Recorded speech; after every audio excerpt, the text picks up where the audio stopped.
10 सिर 20 हाथ सोने की लंका का महाराजा रावण की ये एक पावरफुल इमेज हम सबके जहन में बसी हुई है। पर कभी सोचा है कि उसके ये जो 10 सिर थे वो सिर्फ उसकी पहचान थे या इनके पीछे कोई ऐसा गहरा मतलब छिपा है जिसे हम आज तक पूरी तरह समझ नहीं पाए। चलिए आज इस कहानी के पन्नों को पलटते हैं और उस छिपे हुए अर्थ को खोजते हैं। तो सवाल यही है कि रावण के 10 सिरों का असली मतलब क्या है। क्या ये सिर्फ एक पौराणिक कल्पना है या फिर हमारे ही अंदर छिपे किसी गहरे सच का आईना। चलिए मिलकर इस दिलचस्प पहेली को सुलझाते हैं। ठीक है, तो इस पहेली को सुलझाने के लिए हमें सबसे पहले इसके मेन कैरेक्टर को समझना होगा। देखिए, रावण कोई मामूली विलन नहीं था। वो एक बहुत बड़ा विद्वान था, वेदों का ज्ञाता, भगवान शिव का बहुत बड़ा भक्त और एक ऐसा योद्धा जिसे कोई हरा नहीं सकता था। लेकिन कमाल की बात देखिए, जिस ज्ञान ने उसे इतना शक्तिशाली बनाया, उसी ज्ञान से पैदा हुए अहंकार ने उसके अंत की कहानी भी लिख दी। तो फिर इन 10 सिरों की कहानी आखिर शुरू कहां से हुई? इसका पहला जवाब हमें सदियों पुरानी पौराणिक कथाओं में मिलता है, जो भक्ति की एक कह सकते हैं कि एक अनोखी मिसाल है।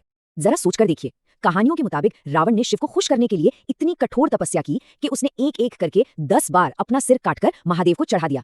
उसकी इस अटूट भक्ति से खुश होकर शिवजी हर बार उसका सिर वापस जोड़ देते और उसे असीम शक्तियों का वरदान भी देते। तो इस कहानी का पहला और सबसे सीधा मतलब यह है कि रावण के 10 सिर कोई फिजिकल डिफॉर्मिटी नहीं थी, बल्कि ये उसकी जबरदस्त भक्ति, उसकी तपस्या और भगवान शिव से मिले डिवाइन ब्लेसिंग्स का सिंबल थे। ये उसकी शक्ति का एक बाहरी प्रदर्शन थे। लेकिन अगर हम ये सोचते हैं कि कहानी बस इतनी ही है, तो हम सबसे बड़े राज से चूक जाएंगे। इस पौराणिक कहानी से भी आगे इन 10 सिरों का एक बहुत गहरा साइकोलॉजिकल मीनिंग भी है, जो सीधा हम इंसानों के मन से जुड़ा है।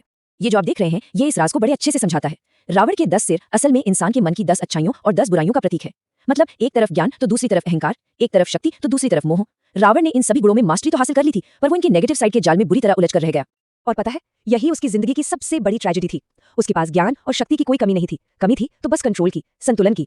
उसका अहंकार उसके ज्ञान पर भारी पड़ गया, उसका गुस्सा उसके विवेक पर और उसका मोह उसकी शक्ति पर हावी हो गया। चलिए अब इस कहानी के और भी गहरे फिलोसॉफिकल पहलू पर चलते हैं और समझते हैं कि रावण के पतन की असली वजह क्या थी। दार्शनिक तौर पर देखें तो ये 10 सिर ब्रह्मांड की 10 दिशाओं के भी प्रतीक हैं।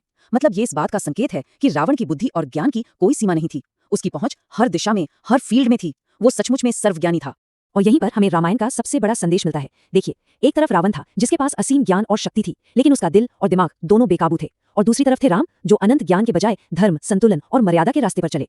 तो असली बात यह है कि रावण की सबसे बड़ी कमजोरी उसका ज्ञान नहीं, बल्कि उसका अनियंत्रित मन था। उसकी सारी शक्तियां, उसका सारा ज्ञान उसके बेकाबू अहंकार और इच्छाओं के आगे बेकार हो गया। यही उसकी सबसे बड़ी भूल थी।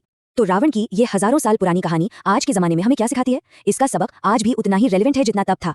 रावण की कहानी से जो सबसे बड़ा और सीधा सबक मिलता है वो यही है कि विनम्रता के बिना पाया गया ज्ञान और शक्ति आखिर में अहंकार को ही जन्म देती है, और अहंकार हमेशा बर्बादी की तरफ ही ले जाता है। ये कहानी हमें याद दिलाती है कि जीवन की असली लड़ाई किसी बाहरी दुश्मन से नहीं, बल्कि हमारे अपने अंदर मौजूद इन 10 लालच और इच्छाओं से है। असली जीत अपने इन 10 सिरों को काबू में रखने में है और अपनी बुद्धि को नैतिकता के साथ बैलेंस करने में है। तो अंत में ये सोचने वाली बात है कि रावण का अंत राम के बाण से जरूर हुआ, पर उसकी असली हार तो उसी दिन हो गई थी जिस दिन उसकी इच्छाएं और उसका अहंकार उस पर हावी हो गए थे। ये कहानी आत्मनियंत्रण के महत्व का एक टाइमलेस रिमाइंडर है।